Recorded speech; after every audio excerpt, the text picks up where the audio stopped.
My name is Michael Lawson. I'm a forest ranger, or at least I was until recently. After my divorce, I needed to get away from everything. My job, my ex-wife, the city. So I packed up what little I had left and drove to a place no one would bother me, an old mining town near Mount Shasta in Northern California. It was supposed to be peaceful, quiet, and far from anything resembling my old life. But I had no idea what I was walking into. The heat was unbearable that summer of 1978. The sun felt like it was trying to melt the earth itself.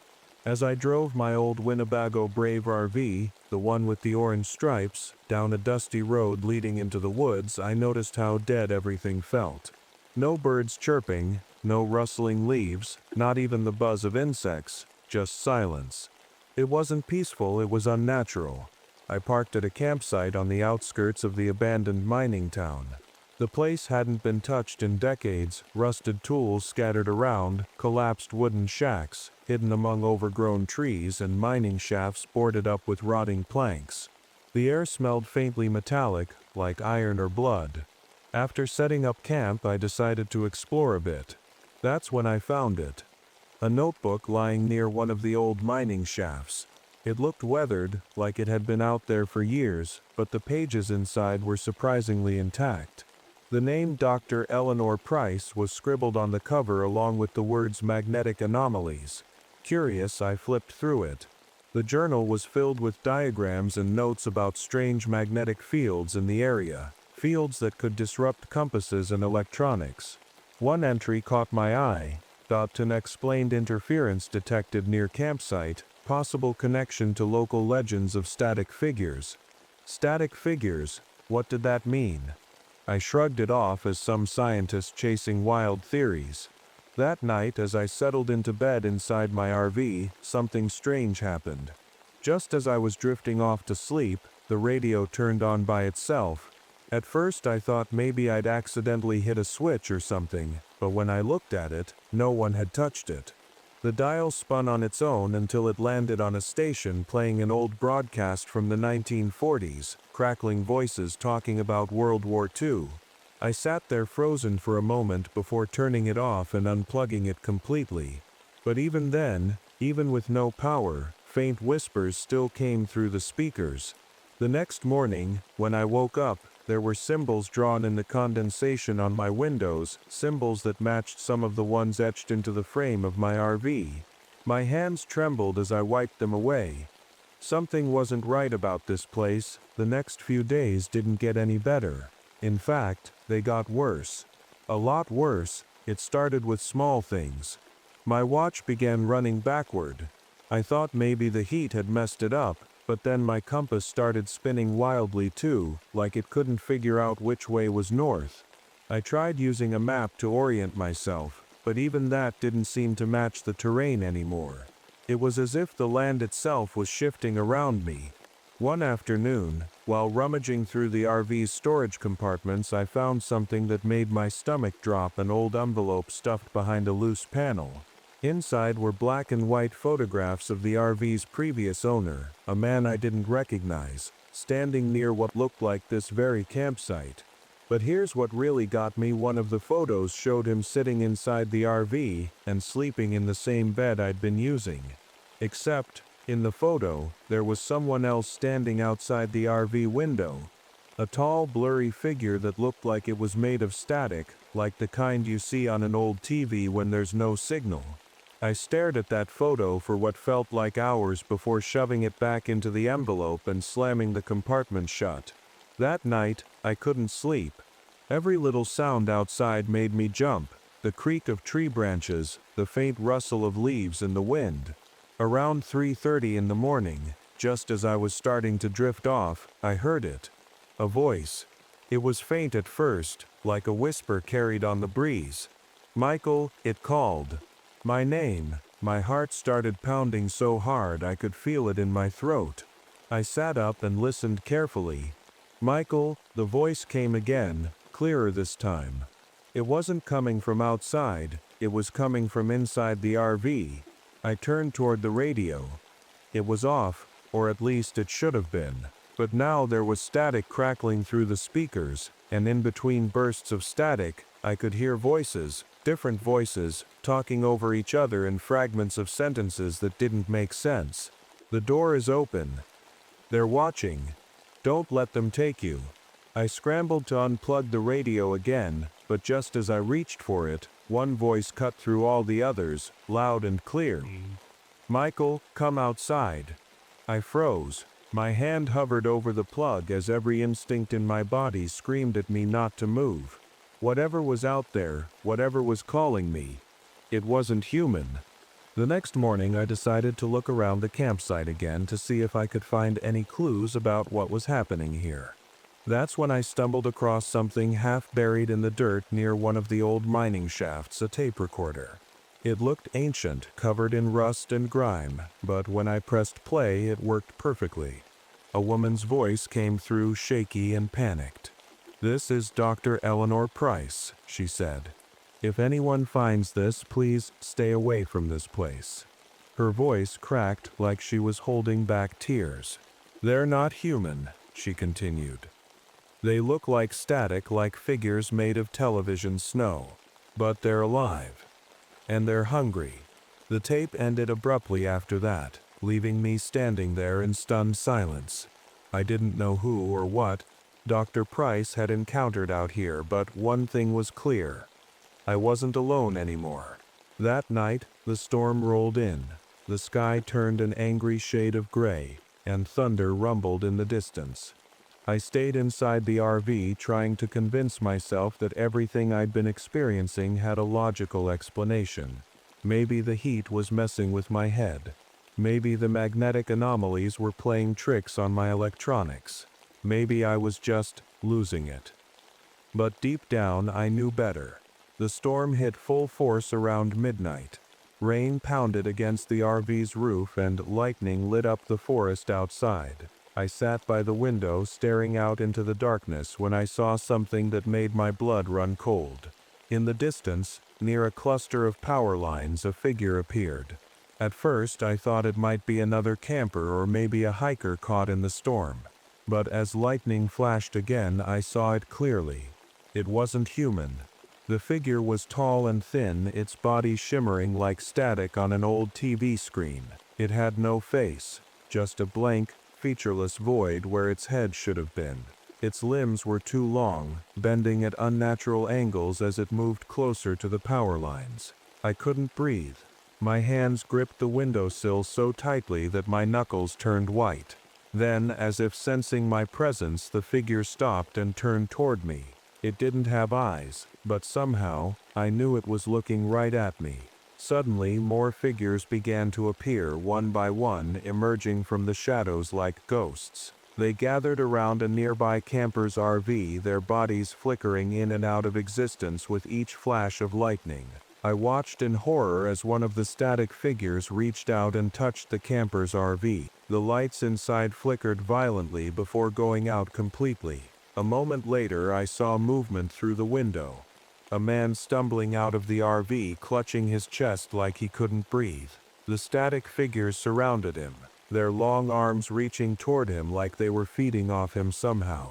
His screams were drowned out by the storm as his body began to wither right before my eyes. In seconds, he went from a healthy man to nothing but a dried-up husk lying in the mud. I backed away from my window, heart racing. My mind screamed at me to run, to get as far away from this place as possible. But my legs refused to move. Then I heard it again, static crackling through my radio speakers. "Michael," a voice whispered.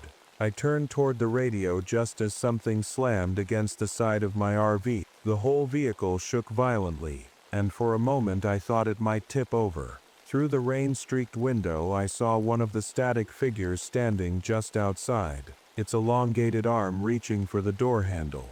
But then, nothing happened. The figure hesitated for a moment before pulling its hand back like it had been burned. That's when I remembered something. The symbols etched into the frame of my RV. They weren't just random markings, they were some kind of protection.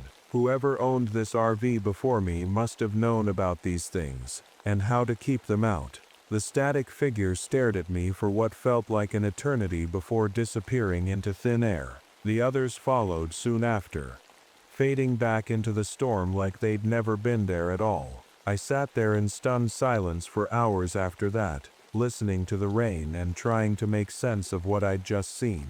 Whatever those things were, they weren't done with me yet. The storm cleared by morning, but I couldn't shake the feeling that something was watching me. The forest felt heavier somehow, like the air was pressing down on me. I knew I couldn't stay in the RV forever, so I decided to head into town and see if anyone could help me figure out what was going on. The town wasn't much, just a few old buildings and a diner that looked like it hadn't been updated since the 1950s. Inside, I met Vincent Romero, the owner. He was an older man with a kind face, but when I told him where I'd been camping, his expression changed. "You shouldn't be out there," he said, his voice low. "That place, it's cursed." I leaned forward, trying not to sound too desperate. "What do you mean?" Vincent sighed and wiped his hands on a rag. "Back in the 50s, there was a group of researchers who came to town. They were experimenting with radio waves, trying to contact other dimensions or something crazy like that. They set up equipment near those old mining shafts and started broadcasting signals into the air." He paused, his eyes darting toward the window as if checking for something. "One night, they got a response. I felt a chill run down my spine." "What kind of response?" Vincent shook his head. "No one knows for sure, but after that night, people started disappearing, first the researchers, then locals who wandered too close to their equipment. The sheriff shut down the experiments and sealed off the area, but whatever they brought here, it never left." I thanked Vincent for his time and headed back toward the campsite, my mind racing with questions. If those researchers had opened some kind of doorway, was it still open? Later that afternoon, while exploring near one of the mining shafts, I found something horrifying. Bodies, or at least, what was left of them. They were scattered across the ground like broken dolls, skeletal remains twisted into unnatural positions. Some of them were clutching old radio equipment that looked like it hadn't been touched in decades. I wanted to turn back and leave right then and there, but something caught my eye, a faint movement deeper inside the shaft. At first, I thought it might be an animal or maybe just my imagination playing tricks on me. But then, I heard her voice. "Help me." It was weak and shaky but unmistakable, Dr. Eleanor Price. I stepped closer and found her sitting against the wall of the shaft, her clothes torn and her face pale as a ghost. She was alive, but barely. Her lips moved as she repeated the same phrase over and over. "The numbers, they won't stop." She held out her hand toward me, revealing a piece of paper covered in binary code, endless strings of ones and zeros scrawled in shaky handwriting. "What happened to you?" I asked, kneeling beside her. She didn't answer, just kept mumbling about numbers and static figures. Her eyes were wide with fear as she stared past me into the darkness. Before I could say anything else, I heard footsteps behind me. Turning around quickly, I saw Deputy Warren Kelly standing at the entrance to the shaft. He looked annoyed. "What are you doing here?" he asked sharply. "I found her," I said, gesturing toward Dr. Price. "She needs help." Deputy Kelly shook his head and sighed. "You shouldn't be poking around here. This place is dangerous." I tried to explain everything, the static figures, the strange occurrences, but he didn't believe me. "Sounds like you've been out here too long," he said with a smirk. "Maybe you should pack up and head home." I wanted to argue with him, but something about his tone made me stop. He didn't seem scared or worried about what I'd told him. He seemed almost dismissive, like he knew more than he was letting on. As we walked back toward camp with Dr. Price leaning on my shoulder for support, I couldn't shake the feeling that things were about to get much worse. By the time we got back to the RV, the sun was setting, casting long shadows through the trees. Dr. Price was still mumbling under her breath, her voice barely audible. I helped her inside and sat her down on the small couch. She clutched that piece of paper with the binary code like it was the only thing tethering her to reality. Deputy Kelly stayed outside, pacing near his truck. I could see him shaking his head, muttering something to himself. He didn't believe me. about the static figures or what was happening here, but I could tell he was uneasy. Something about this place was getting to him too. As night fell, the forest grew eerily quiet again. No crickets, no wind, nothing. Just silence. I locked every door and window in the RV and double-checked the symbols etched into the frame. Whatever they were, they had kept those things out before. I prayed they would work again. Then, just as I was starting to feel a sliver of safety, the lights flickered. I froze, staring at the ceiling as the bulbs dimmed and brightened erratically. The hum of electricity in the RV grew louder, like a swarm of bees trapped inside the walls. And then, everything went dark. Michael. A voice crackled through the radio. I hadn't turned it on. It wasn't even plugged in anymore. But there it was, static hissing through the speakers, broken by faint whispers calling my name. Michael. Let us in. I backed away from the radio as a loud bang rattled the RV. Something or someone was outside, pounding on the walls with enough force to shake the entire vehicle. Dr. Price started screaming, clutching her head like she was in pain. "They're here," she cried. "They're inside my head." I grabbed a flashlight and turned it on, but as soon as I did, it flickered and died. Another bang shook the RV, followed by a low guttural sound that didn't belong to any animal I'd ever heard. "Deputy Kelly," I shouted through the window, "get in here." But when I looked outside, he wasn't pacing anymore. He was standing perfectly still near his truck, his back to me. His shoulders were slumped, and his head hung low like he was asleep on his feet. "Kelly," I yelled again. Slowly he turned around. But something was wrong. His face, it didn't look right. His features were blurred, like a bad TV signal struggling to come into focus. And then he spoke. "They want you," he said in a voice that wasn't his own. It sounded distorted, layered with static and strange echoes. "You can't stop them." My stomach dropped as he took a step toward the RV, his movements jerky and unnatural. His eyes, if you could even call them that, were just empty voids filled with flickering static. Before I could react, Vincent came out of nowhere, shouting at Kelly to snap out of it. He waved a flashlight in Kelly's face like it might help somehow. But it didn't do anything except make Kelly's distorted features look even more horrifying. Then Kelly lunged at him. It happened so fast that I barely had time to process it. One moment Vincent was yelling. The next he was on the ground with Kelly or whatever had taken over Kelly, standing over him. "Go!" Vincent shouted at me through gritted teeth as he struggled against Kelly's unnatural strength. "Get her out of here!" I hesitated for a split second before grabbing Dr. Price and dragging her toward the driver's seat of the RV. She was barely coherent, mumbling numbers under her breath as tears streamed down her face. "Michael," she whispered weakly as I started up the engine. "What?" I asked desperately. "They're inside," she said, before passing out completely. The pounding on the RV grew louder as more static-filled figures appeared outside in flashes of lightning. They surrounded us like a pack of wolves closing in on their prey. With no other choice, I slammed my foot on the gas pedal and drove straight into the darkness. The RV roared down the dirt road, bouncing over rocks and potholes as I gripped the steering wheel with sweaty hands. The headlights barely cut through the thick darkness ahead, but I couldn't stop. Not with those things chasing us. In the rearview mirror, I could see them, static-filled figures flickering in and out of view, keeping pace with the RV like they were gliding over the ground. Dr. Price was slumped in the passenger seat, still unconscious. Her breathing was shallow, and her hands twitched like she was dreaming, or trapped in some kind of nightmare. I kept glancing at her, hoping she'd wake up and tell me what to do, but she just kept mumbling those damn numbers under her breath. The radio crackled to life again, even though I hadn't touched it. This time, the voices were louder, more insistent. "Turn back." One of them hissed, "Join us." Another whispered, "You can't escape." I slammed my fist against the dashboard, trying to drown them out.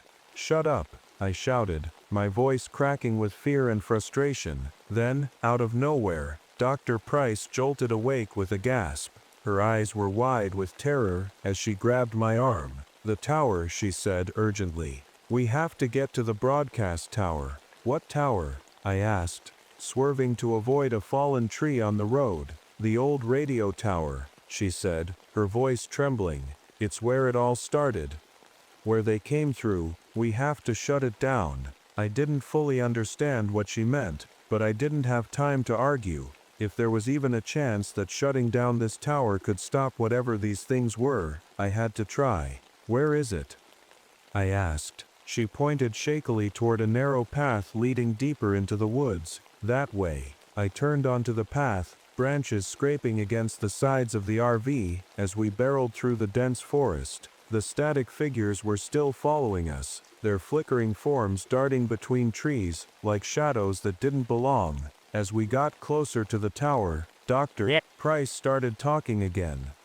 This time more clearly. She explained that during the experiments in the 1950s, the researchers had accidentally opened some kind of doorway using high-frequency radio waves. The static figures weren't just random entities, they were remnants of human consciousness trapped in those frequencies when the experiments went wrong. "They're not alive," she said, quietly, "but they're not dead either. They're stuck, and they want us to join them," I muttered grimly. She nodded. "If we don't shut down that tower, they'll keep spreading." When we finally reached the clearing where the broadcast tower stood, my heart sank. The structure was massive, an old metal frame stretching high into the sky with rusted equipment scattered around its base. The air felt heavy here, like it was charged with electricity. I parked the RV and grabbed a toolbox from under one of the seats. Dr.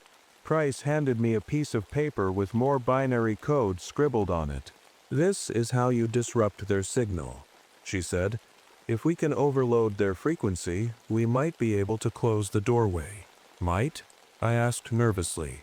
"It's our only chance," she replied. As we approached the tower, I noticed something strange. The static figures weren't following us anymore. They had stopped at the edge of the clearing, standing perfectly still like they were waiting for something or someone. "That's not a good sign," I muttered under my breath. Dr. Price and I climbed up to the base of the tower and started working on rewiring one of the control panels. My hands shook as I connected wires and flipped switches according to her instructions. "Hurry," she whispered urgently. "They're coming." I glanced back toward the forest and saw them moving again. Slowly this time, like predators stalking their prey. Their forms flickered more violently now, their edges blurring as if they were struggling to hold themselves together. Just as I finished connecting the last wire, Dr. Price grabbed my arm again. "You have to go up there," she said, pointing toward a ladder leading to the top of the tower. "What? Why?" I asked. "The main transmitter is up there," she explained. "You need to activate it manually." I hesitated for a moment before nodding and starting up the ladder. Every rung felt like it took an eternity as I climbed higher and higher into the night sky. The wind howled around me, and below, I could see Dr. Price standing by the control panel, her face pale with fear. When I reached the top of the tower, I found a rusted lever covered in cobwebs, the main transmitter switch. My fingers wrapped around it tightly as I took a deep breath. And then, everything went silent. For a moment, it felt like the whole world had stopped. The wind died down, the trees stood still, and even the buzzing tension in the air disappeared. The silence was so complete it felt deafening. My hand hovered over the rusted lever at the top of the tower, and I could feel my heart pounding in my chest. Then I heard it. A low hum started building from below. At first, it was faint, almost like a vibration in my bones. But it grew louder and louder until it sounded like a swarm of bees buzzing inside my skull. I looked down and saw them, the static figures, moving toward the tower in unison. There were dozens of them now, maybe hundreds, flickering and twisting as they surrounded Dr. Price at the base. She looked up at me, her face pale but determined. "Do it," she shouted over the rising hum. "Pull the lever." I grabbed the lever with both hands and yanked it down as hard as I could. Sparks flew from the machinery around me, and a loud, high-pitched whine filled the air. The tower came to life, its lights flickering wildly as the transmitter began to broadcast. The static figures froze. For a moment, I thought it was working. They stood perfectly still, their flickering forms vibrating like they were struggling to hold themselves together. But then, they started moving again. Only this time they weren't just moving, they were climbing. I watched in horror as they began scaling the tower like insects, their long limbs bending at impossible angles as they crawled toward me. My hands tightened around the railing as panic set in. I was trapped. "Michael, Doctor." Price's voice cut through my fear. "The feedback loop. You have to create a feedback loop." "What does that mean?" I shouted back. "Overload the system," she yelled. "It's the only way to close the doorway." I looked around frantically for anything I could use. The control panel near me was sparking and smoking, wires dangling loose from its rusted frame. Without thinking, I grabbed one of the wires and jammed it into an exposed circuit. The effect was immediate. A deafening screech erupted from the transmitter so loud that I had to cover my ears. The static figures let out an unearthly howl, a sound that didn't belong in this world, as their forms began to distort and break apart. One by one, they dissolved into nothingness, their flickering bodies unraveling like threads being pulled from a tapestry. But something else was happening too. The tower started shaking violently, its metal frame groaning under the strain of whatever energy was building inside it. Sparks rained down around me as bolts of electricity arced through the air. I realized too late what was about to happen. "Michael, get down." Dr. Price screamed from below. I didn't have time to react before the entire tower exploded in a blinding flash of light. When I woke up, everything was quiet again. The forest was still bathed in an eerie pre-dawn glow. My head throbbed as I tried to sit up, coughing from the thick smoke hanging in the air.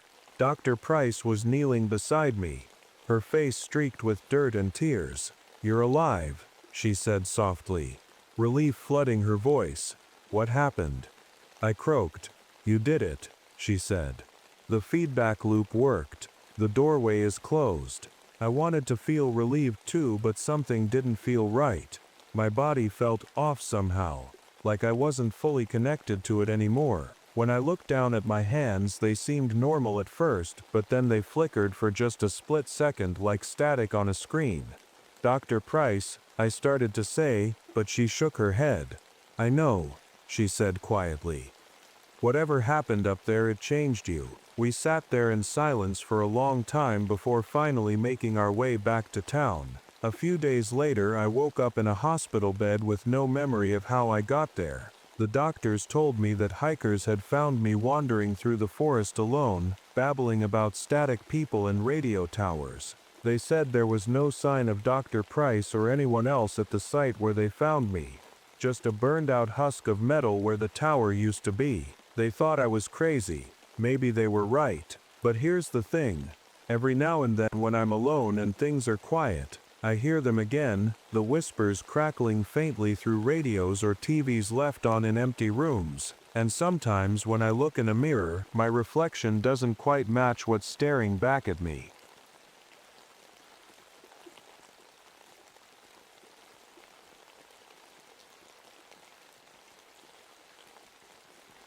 My name is Frank Moretti. I'm 48 years old, a Vietnam veteran, and, well, not the easiest man to get along with. Life hasn't exactly been kind to me, and I guess I haven't been kind back. But this story isn't about my past. It's about what happened in the fall of 1992, deep in the boundary waters of northern Minnesota. I thought it was going to be a hunting trip to reconnect with my son, Jason. Turns out it was something else entirely. Jason's 19, smart kid, too smart for his own good sometimes. He's in college now studying history or folklore or something like that. We don't talk much these days. Ever since his mom and I split up, there's been this wall between us. I figured a hunting trip might help break it down. You know, just the two of us out in the wilderness, no distractions, no excuses. The drive up was awkward, to say the least.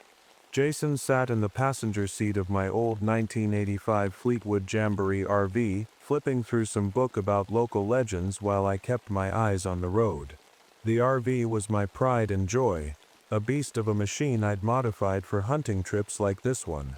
Gun racks on the walls, storage for supplies, even reinforced insulation for winter conditions. But Jason didn't seem impressed. So I said after a long stretch of silence, "You ever been hunting before?" "Nope," he replied, without looking up from his book. "Well, you're gonna love it," I said, trying to sound enthusiastic. "There's nothing like tracking a buck through the woods and taking it down with one clean shot." Jason just nodded and kept reading. I sighed and focused on the road ahead. By the time we reached our campsite near one of the lakes, the sun was already setting. The air was crisp and cold, colder than it should have been for early fall, and the first snowflakes of the season were starting to fall. We parked the RV in a clearing surrounded by tall pine trees and got to work setting up camp. "Grab that gear from the back," I told Jason as I unloaded my rifle. He hesitated for a moment before stepping out into the cold. "This place feels weird," he said, glancing around at the darkening forest. "It's just your imagination," I replied. "You'll get used to it."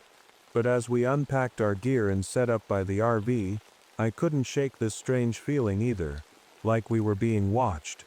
The first sign that something wasn't right came later that night when we found the antlers. Jason had wandered off a bit while I was checking on the dogs we'd brought along, two loyal hounds named Max and Duke who'd been with me for years. When he came back, he was holding something in his hands. A pair of deer antlers arranged in an odd pattern tied together with what looked like strips of bark. "Found these over there," he said, pointing toward a cluster of trees. I frowned and took them from him. The antlers were twisted together unnaturally, almost like they'd grown that way on purpose.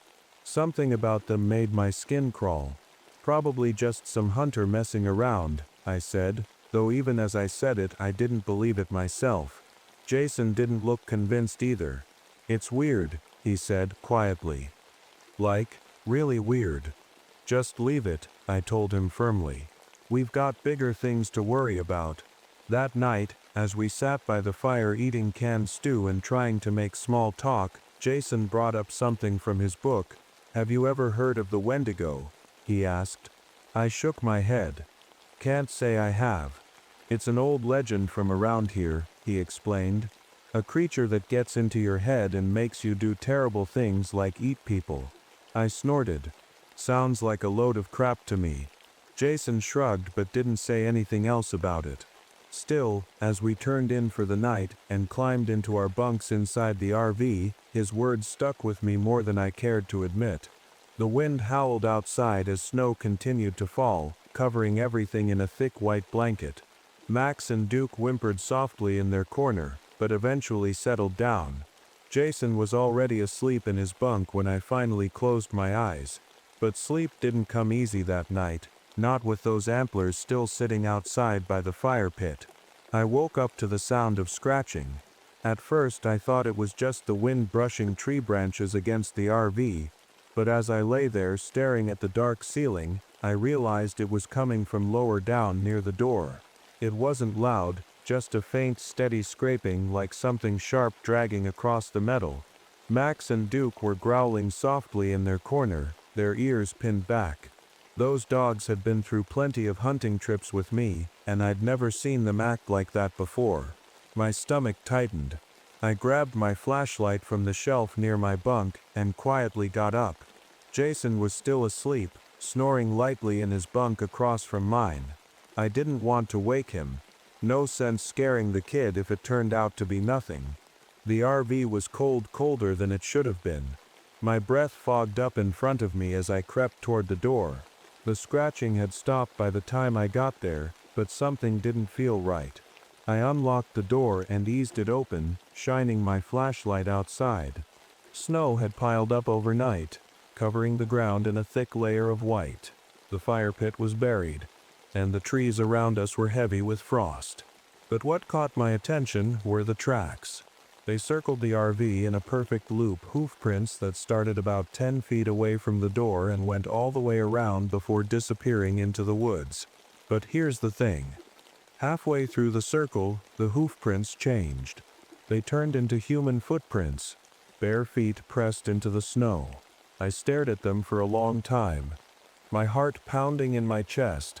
It didn't make any sense. No one would be walking around out here barefoot in this weather. It was freezing cold.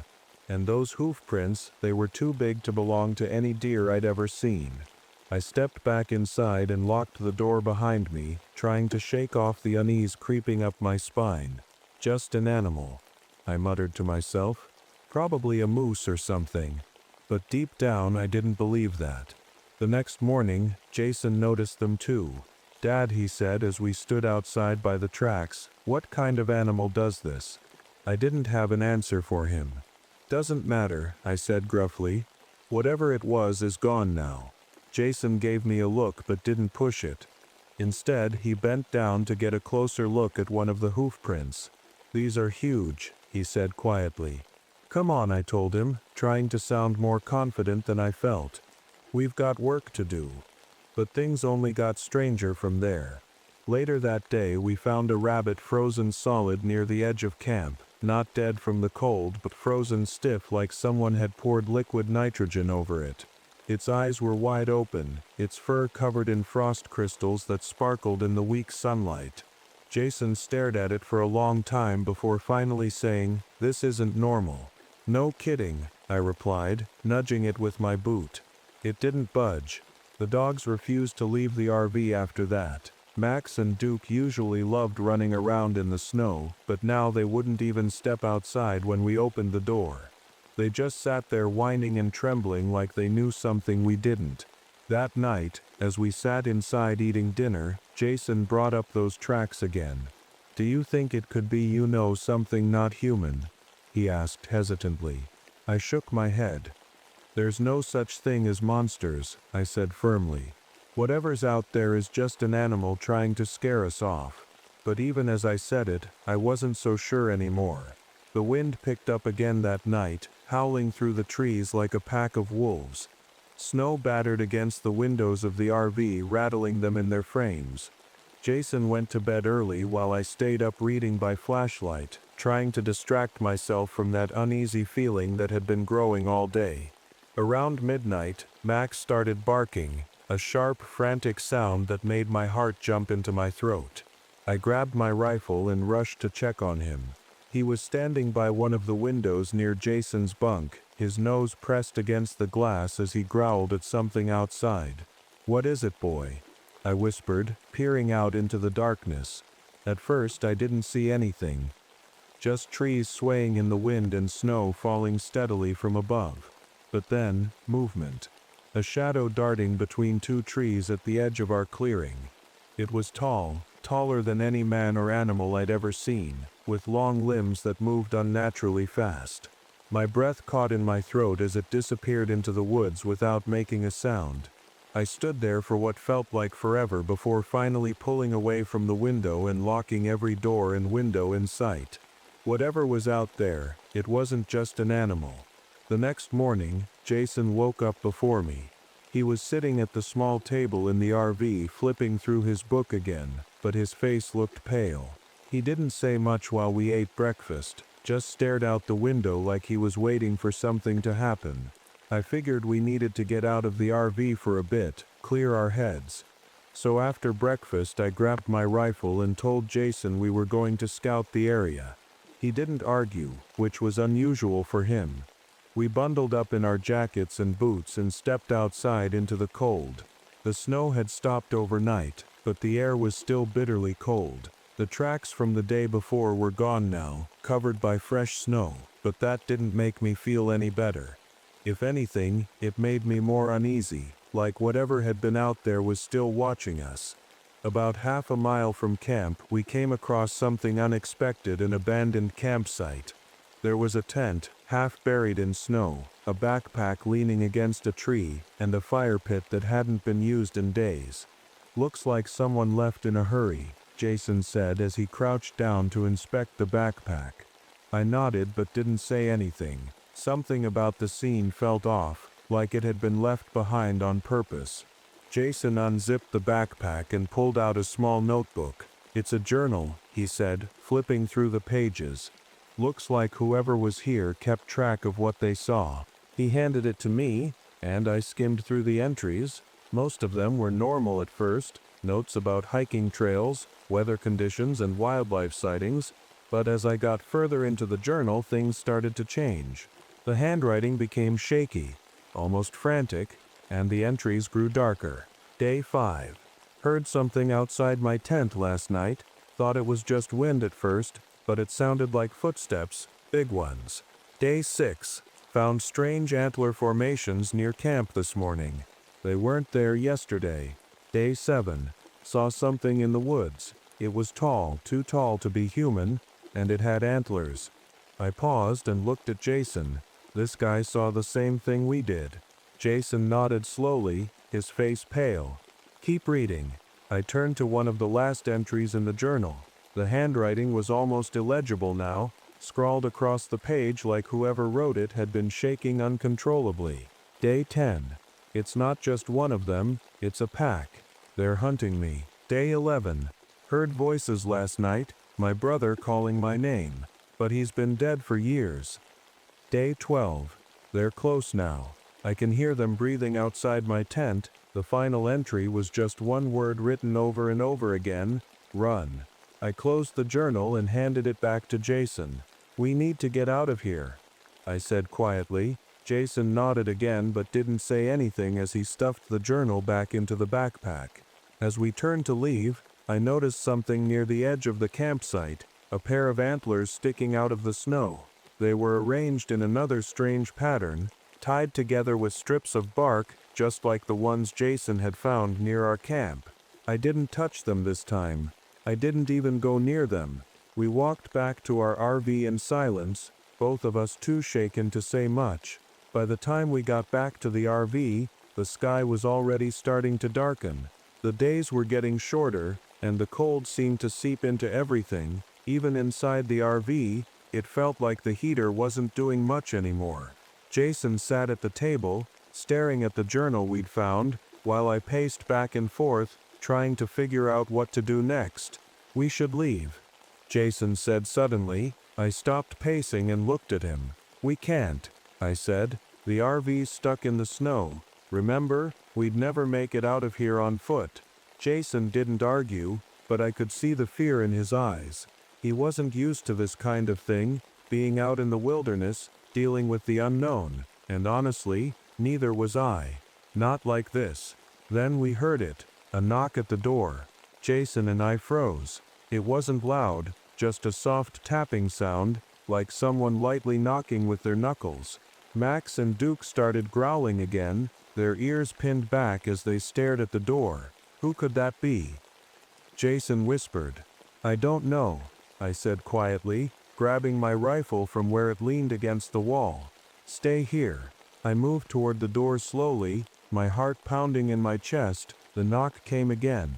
3 soft taps, and I gripped the rifle tighter. "Who's there?" I called out. For a moment, there was only silence. Then a voice answered, a woman's voice, old and raspy but calm. "My name is Mabel Whitefeather," she said. "I mean you no harm." I glanced back at Jason, who shrugged helplessly. Taking a deep breath, I unlocked the door and opened it just enough to see outside. An elderly woman stood there, bundled up in a thick coat and scarf.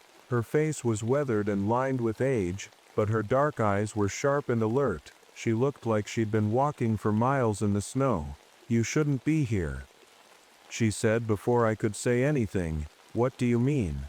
I asked cautiously. "This land is not safe," she replied. "Not anymore."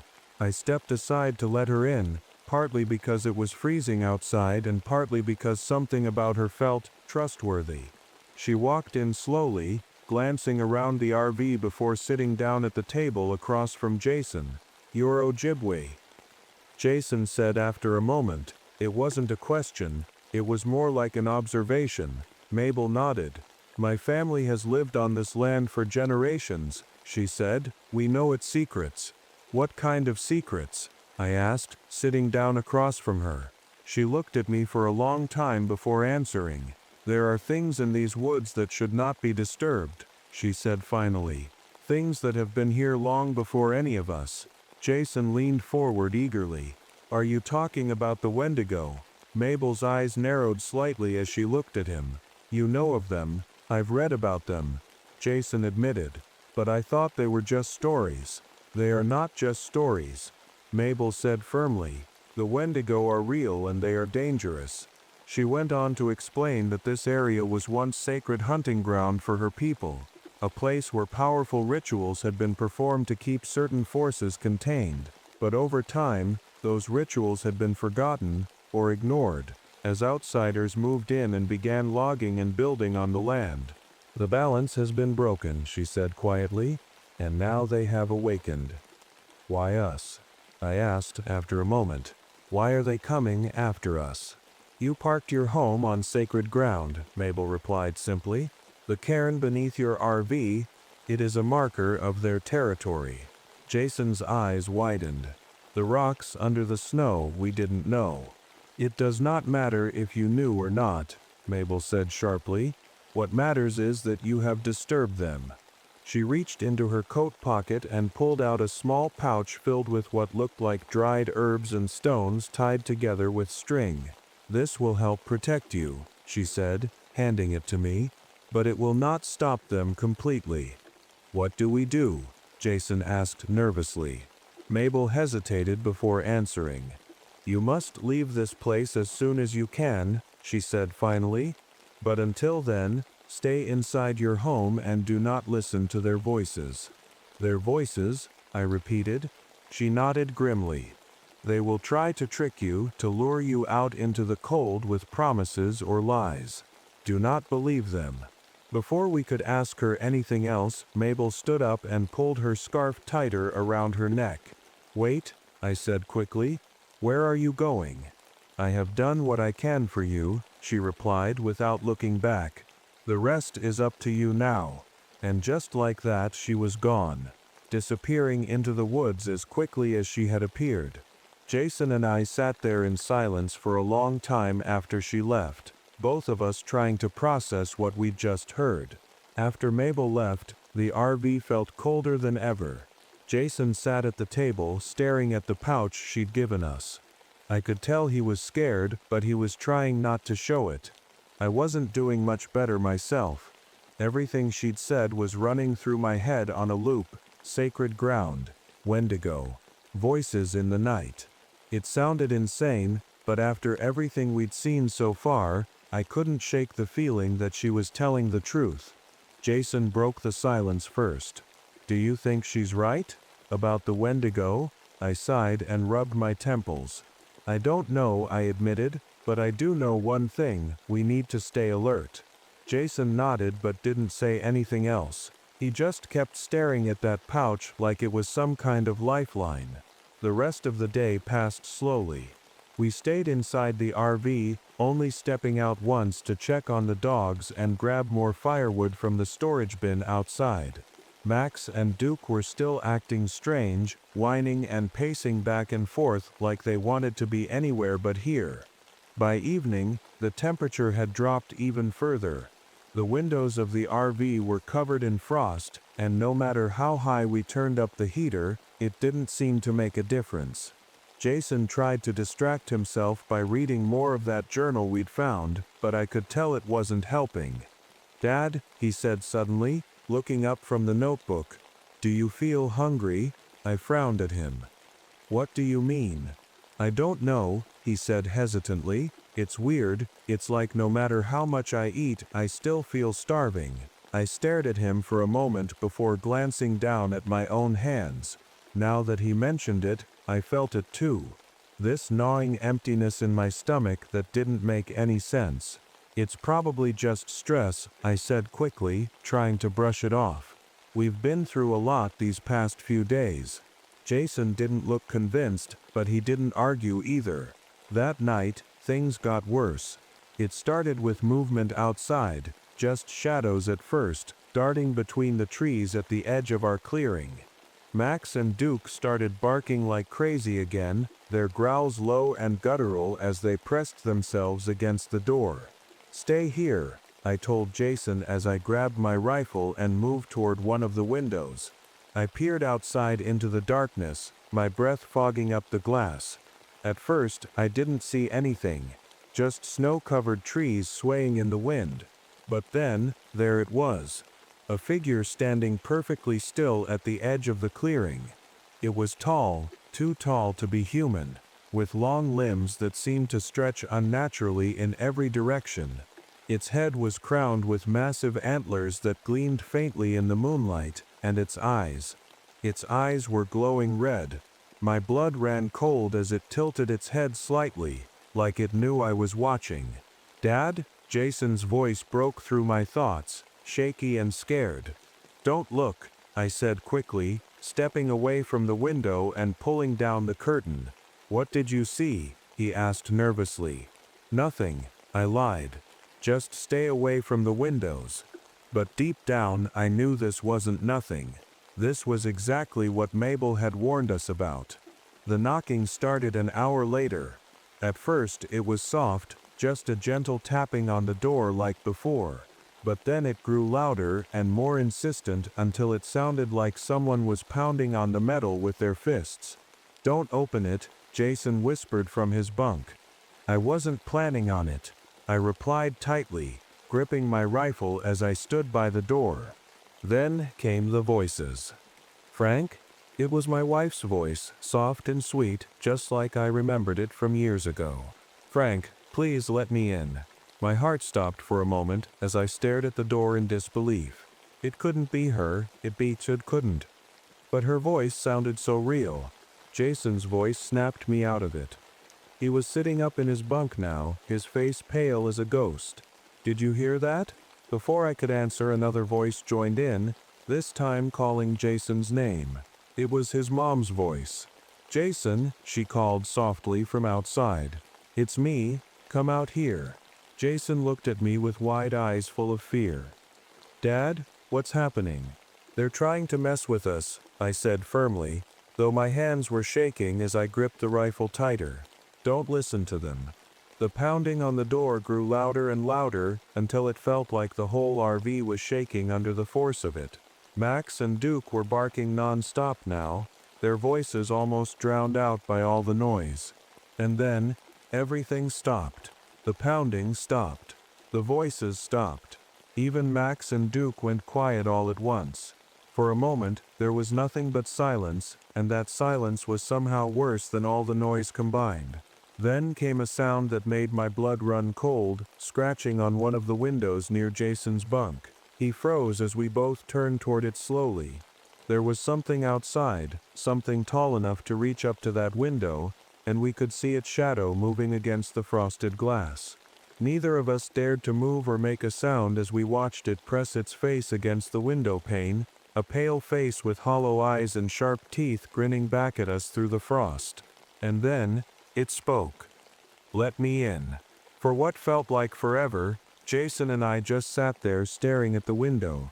The thing outside didn't move, it just stayed there, its face pressed against the frosted glass, grinning that awful grin. Its breath fogged up the window in slow, steady puffs, and every now and then, it would tilt its head like it was trying to get a better look at us. "Dad?" Jason whispered, his voice trembling. "What do we do?" I didn't answer right away. My mind was racing, trying to figure out our next move. The rifle in my hands felt useless. What good was a gun against something like this? But I couldn't let Jason see how scared I was. I had to keep it together for him. "Stay quiet," I whispered back. "Don't move." The thing outside tapped on the glass with one long clawed finger. The sound was soft but sharp, like nails on a chalkboard. Then it spoke again, its voice low and raspy but somehow familiar. "Frank, Jason, let me in." Jason's eyes widened in terror. "It knows our names," he whispered.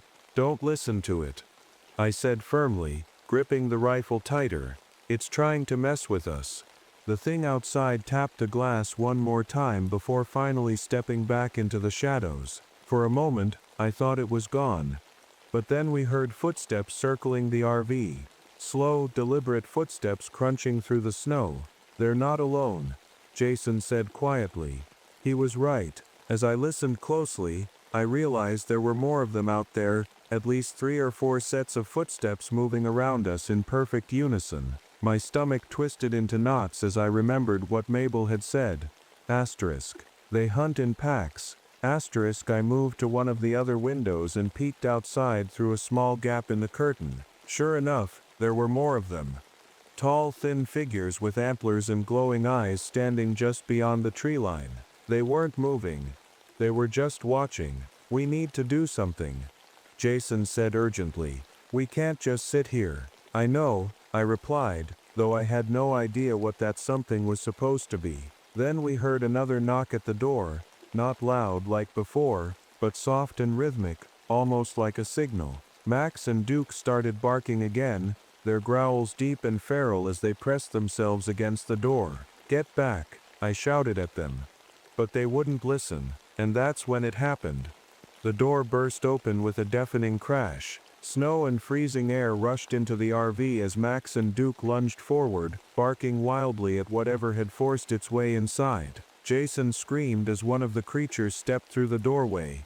A towering figure with long limbs and antlers that scraped against the ceiling of the RV. "Jason, get behind me," I yelled, raising my rifle and firing off a shot. The bullet hit the creature square in the chest, but instead of falling, it barely flinched. It let out this awful screeching sound that made my ears ring before lunging toward me with claws outstretched. I fired again, this time aiming for its head, and it stumbled backward out of the RV, crashing into the snow outside. But before I could catch my breath, another one appeared in its place. "They're everywhere," Jason shouted as he grabbed a kitchen knife from one of the drawers. "Stay close to me," I yelled back as I fired another shot at the second creature. This one went down easier than the first, collapsing in a heap just outside the door. But as soon as it fell, 2 more stepped into view, both of them grinning that same awful grin as they stared us down. "We can't fight them all," Jason said desperately. "What do we do?" I didn't have an answer for him, not until my eyes landed on something near the back of the RV, Mabel's pouch. "Grab that pouch," I shouted over my shoulder. "Now." Jason didn't hesitate. He darted toward the table and snatched up the pouch before tossing it to me. I caught it with one hand while still holding onto my rifle with the other. Mabel had said this would help protect us, but she hadn't explained how to use it. Desperate, I ripped open the pouch and scattered its contents across the floor near the doorway: dried herbs, small stones tied together with string, and what looked like tiny bones carved with strange symbols. As soon as they hit the ground, something changed. The air inside the RV seemed to grow warmer somehow, and for a brief moment, everything went quiet. The creatures outside froze in place as if they'd been stopped mid-step. Their glowing eyes flickered like dying embers as they stared at us through the open doorway. "It's working," Jason whispered, but then one of them let out another screeching sound, louder this time, and suddenly they were moving again, faster than before. "Get down," I shouted as one of them lunged toward us. The creature lunged toward us, its claws swiping at the doorway. I raised my rifle and fired again, but it didn't stop. Jason screamed as the thing's arms stretched into the RV, its claws scraping against the walls like nails on a chalkboard. "Get back," I shouted, grabbing Jason by the arm and pulling him behind me. The pouch Mabel had given us was still scattered across the floor, and for a moment, I thought it might hold them off again. But this time, it wasn't enough. The creatures outside seemed angrier now, more determined. Their glowing eyes burned brighter as they clawed at the RV, their screeches echoing through the night.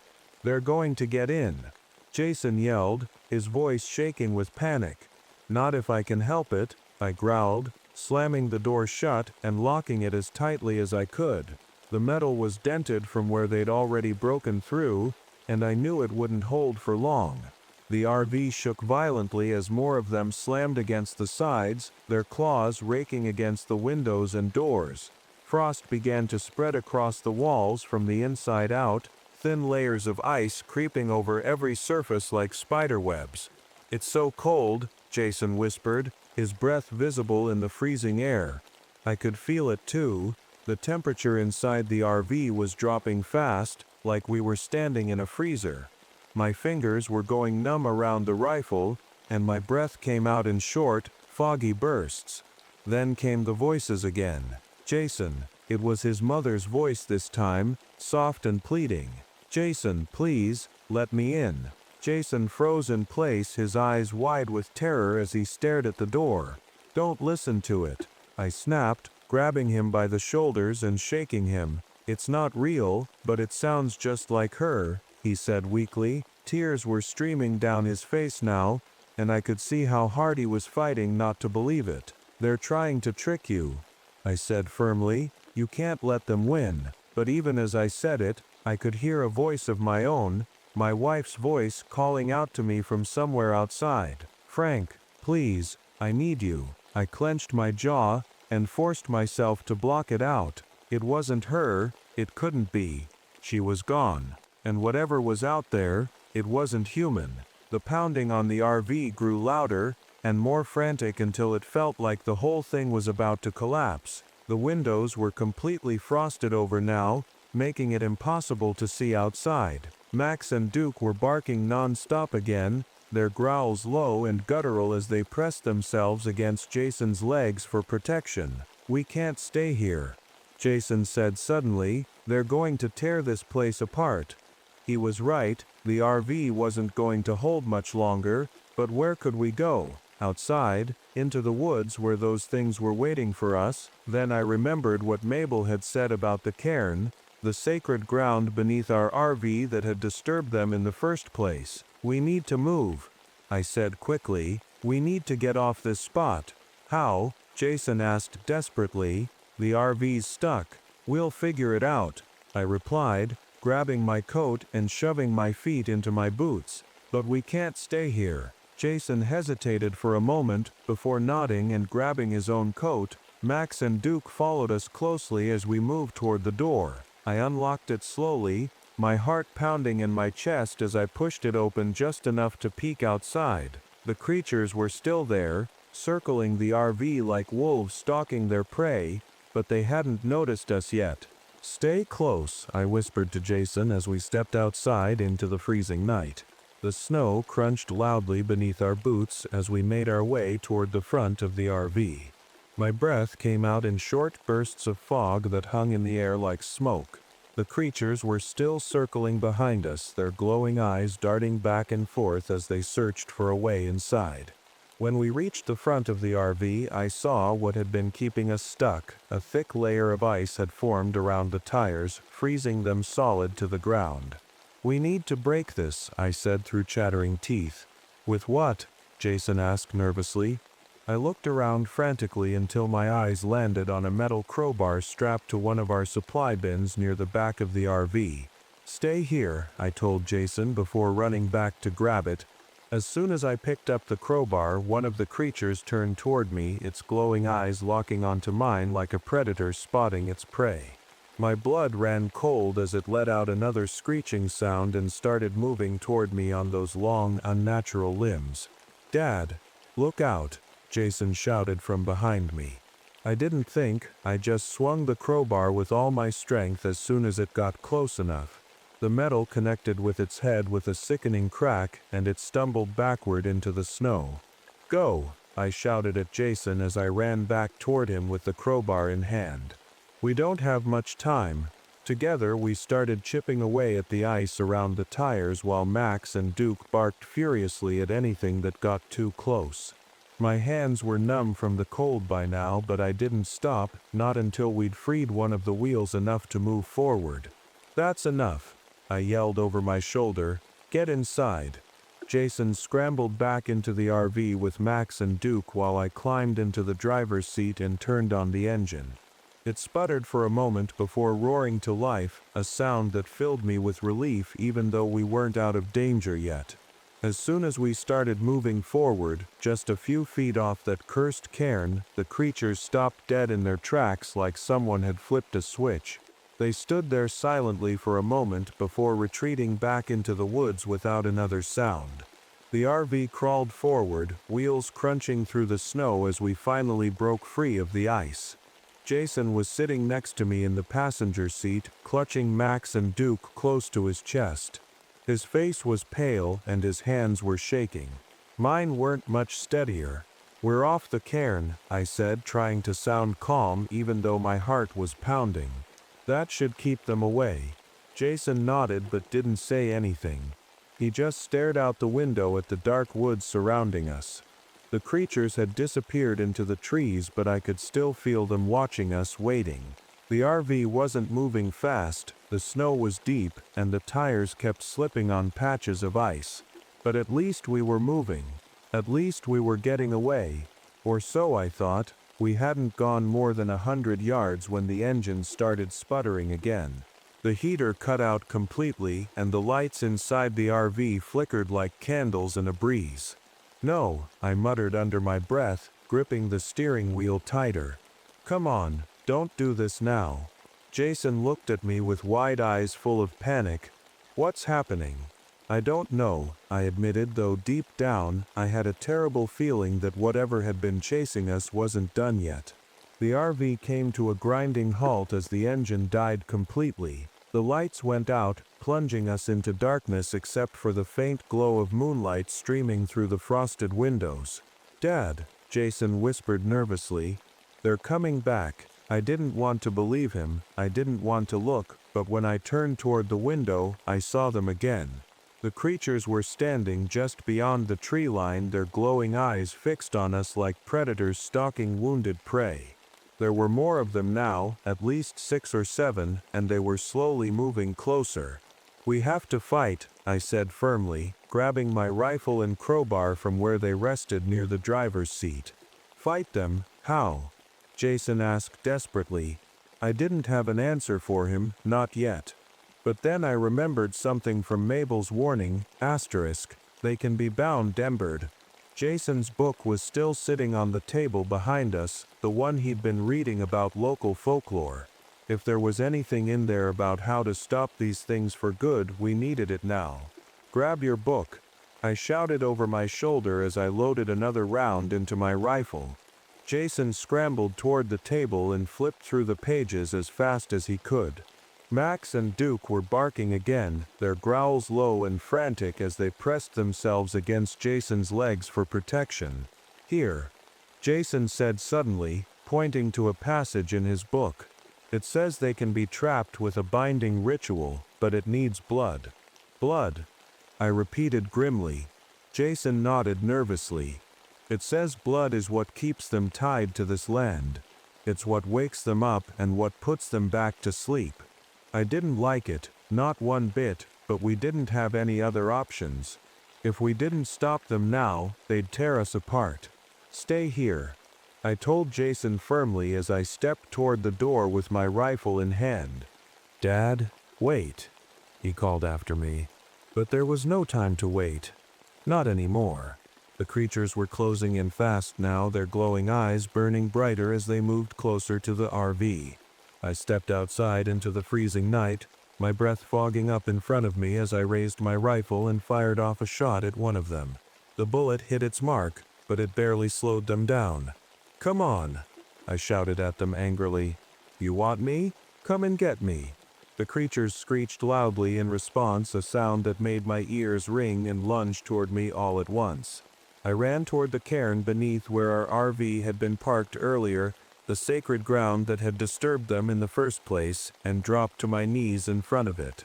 Using Mabel's pouch and Jason's book as a guide, I began carving symbols into the snow around the cairn with my crowbar while chanting whatever words Jason had written down for me earlier. The creatures hesitated for a moment before lunging toward me again, but this time, something stopped them. The symbols began glowing faintly in the moonlight as a strange warmth spread through the air around me. like fire burning beneath ice. "It's working," Jason shouted from behind me as he stepped outside with Max and Duke by his side. But then one of the creatures broke through, lunging toward Jason faster than I could react, and slashed him across his arm with its claws. "Jason!" I yelled desperately as he stumbled backward into the snow. "I'm okay," he said weakly, clutching his arm as blood seeped through his jacket sleeve. "Just finish it." I nodded quickly and continued carving symbols into the snow while chanting louder than before. The creatures screeched again, louder this time, as they tried to break through whatever barrier was holding them back.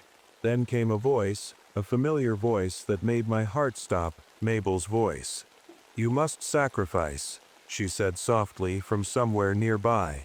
"Blood for blood." I didn't know if it was really her or just another trick, but either way, she was right. Taking a deep breath, I grabbed my knife from my belt and sliced across my palm before pressing it against one of the glowing symbols in front of me. As soon as my blood touched it, everything changed. The air around us grew warmer again, and the creatures froze in place like statues caught mid-step. Then, they disappeared, fading into shadows that melted away into nothingness like smoke on the wind. For a long time there was nothing but silence. The creatures were gone. The glowing symbols in the snow faded away, leaving only the faint outlines of my carvings behind. The air felt warmer now, almost normal, and the frost that had covered everything inside the RV was starting to melt. Jason sat slumped in the snow near the RV, clutching his arm where the creature had scratched him. Max and Duke were huddled next to him, their tails wagging weakly like they could finally sense the danger was over. I stumbled toward him, my legs shaky and my hands still bleeding from where I'd cut my palm. "Jason," I said breathlessly, dropping to my knees beside him. "Are you okay?" He nodded slowly, though his face was pale and his breathing was shallow. "I think so," he said quietly. It hurts." I pulled back his sleeve to look at the wound.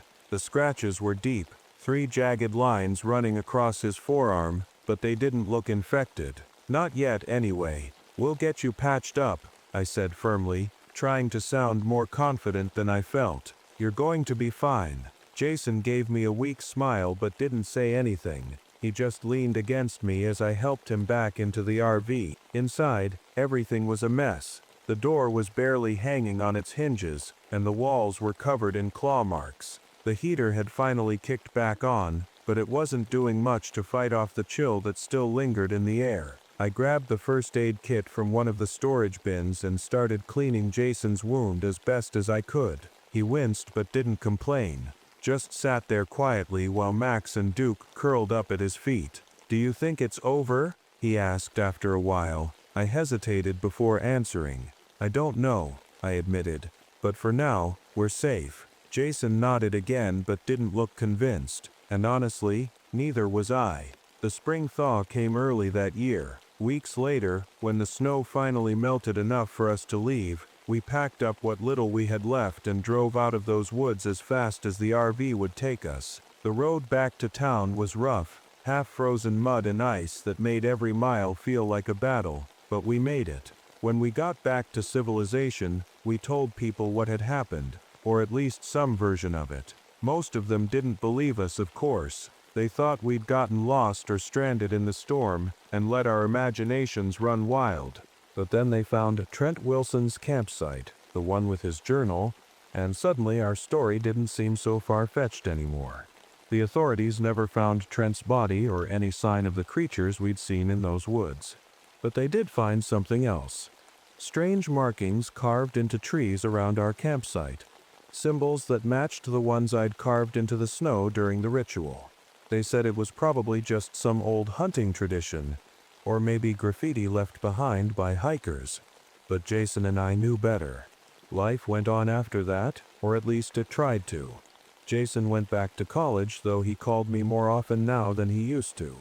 We didn't talk about what had happened, not directly, but there were moments when I could hear it in his voice, that same unease that had been following me ever since we left those woods. As for me, well, I couldn't stay in one place for long anymore. Every time I tried to settle down somewhere, That feeling would creep back in, that gnawing hunger I'd felt in the RV that night when everything started falling apart. At first, I thought it was just stress or maybe leftover fear from what we'd been through. But then I started noticing other things. My reflection didn't always match my movements anymore, just small things at first, like a blink or a tilt of my head that didn't feel quite right. And sometimes, late at night when everything was quiet, I could swear I heard voices calling my name from somewhere far away.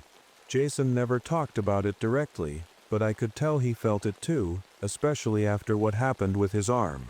The scratches healed eventually, but they left behind scars that never quite faded, and sometimes when he called me late at night, he'd mention feeling hungry, no matter how much he ate. We both knew what it meant. We'd been marked somehow by whatever had happened in those woods. And no matter how far we ran, or how hard we tried to forget, it would always be with us. Now we keep moving, always staying one step ahead of whatever might be following us. We've made it our job to protect others from stumbling into places like those woods, to keep people safe from things they don't understand. But every now and then, on quiet nights when the wind howls through the trees like a pack of wolves, I wonder how long we can keep running before the hunger catches up with us for good. And when it does, will we still be human?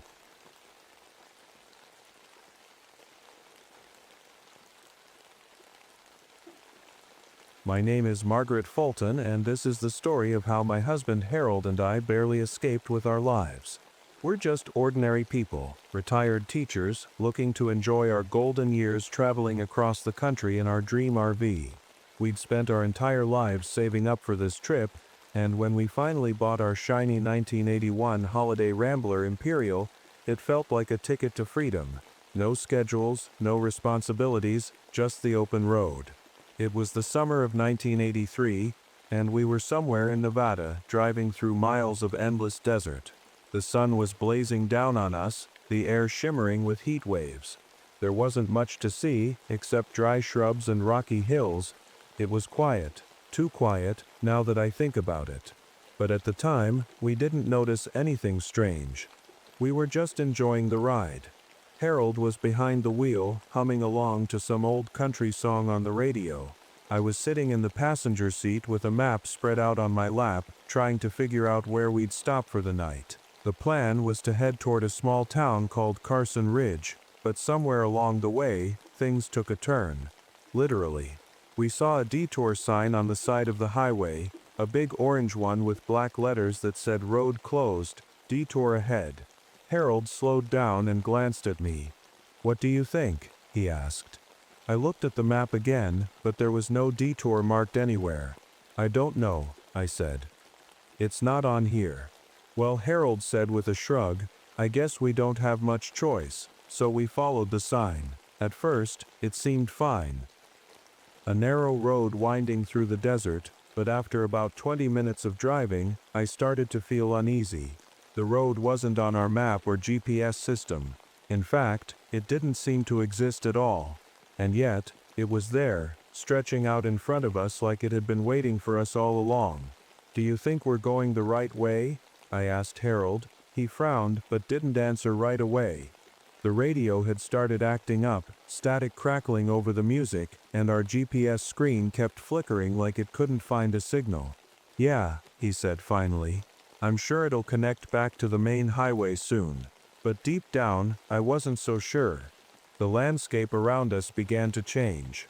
The flat desert gave way to jagged rocks and strange formations that looked almost unnatural, like something out of a science fiction movie.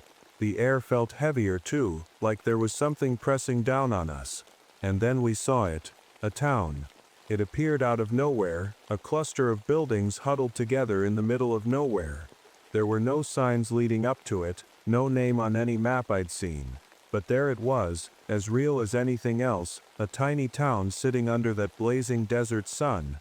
"Mercy Springs," Harold read aloud from a faded wooden sign as we drove past it. I remember feeling a chill run down my spine when he said those words. Mercy Springs. It sounded harmless enough, but something about it didn't sit right with me. As we pulled into town, I noticed how empty it looked. There were no cars on the streets, no people walking around, just rows of old buildings with peeling paint and dusty windows. It felt like stepping into another time, or another world. We parked near what looked like a diner, the only place that seemed open, and Harold turned off the engine. For a moment, neither of us said anything. We just sat there in silence, staring at this strange little town that wasn't supposed to exist. "I guess we should check it out," Harold said finally. I nodded, but my stomach was tied in knots. Something about this place felt wrong, like we'd taken a wrong turn into a nightmare we couldn't wake up from. And that's where it all began. Harold and I stepped out of the RV and into the dry heat of Mercy Springs. The air smelled faintly of dust, and something else I couldn't quite place, something metallic maybe. The diner was just a few steps away, its faded sign swinging gently in the breeze. Maggie's Diner, it read in chipped red paint. Harold chuckled softly. "Well, Maggie," he said, nudging me playfully, "looks like this place was made for you." I smiled weakly, but didn't feel much like laughing. There was something about the silence here that gnawed at me. No birds chirping, no wind whistling. Just the sound of our footsteps crunching on gravel. Inside the diner, things didn't feel any less strange. It was clean, almost too clean. And eerily quiet except for the soft hum of an old jukebox in the corner playing a tune I didn't recognize. A handful of people sat at the tables, but they didn't look up when we walked in. They just sat there staring straight ahead like mannequins. "Hello?" Harold called out. A woman appeared from behind the counter so suddenly that I jumped. She was tall and thin with a neat apron tied around her waist. Her smile was wide but didn't reach her eyes. "Welcome to Maggie's Diner," she said, in a flat, almost robotic tone. "What can I get for you?" Harold glanced at me, and then back at her. "Just coffee," he said. The woman nodded and turned away without another word. As she moved, I noticed something odd. Her steps were stiff, almost mechanical, like she was walking on invisible rails. Harold leaned closer to me and whispered, "Friendly bunch." I tried to smile but couldn't shake the feeling that we were being watched. I glanced around the room and caught sight of a man sitting by the window. He was staring at us, not in a casual way, but with an intense focus that made my skin crawl. When our eyes met, he didn't look away. The coffee arrived quickly, too quickly, and Harold raised an eyebrow as he took his first sip. "Tastes off," he muttered under his breath. I took a sip from my own cup and immediately felt my stomach turn. It didn't taste bad exactly. It didn't taste like anything at all. Just warm liquid with no flavor. "Weird," I said quietly. Before we could say anything else, the door swung open behind us, and a man walked in wearing a sheriff's uniform. He was tall and broad-shouldered with gray hair slicked back neatly under his hat. His badge glinted in the sunlight as he strode toward us with a confident smile. "Afternoon," he said warmly. "Name's Sheriff Ray Osborne." Harold shook his hand while I managed a polite nod. There was something about his smile that felt forced, like he was trying too hard to seem friendly. "Passing through?" the sheriff asked. "Yeah," Harold replied. "We're headed toward Carson Ridge." The sheriff's smile faltered for just a moment before returning full force. "Carson Ridge?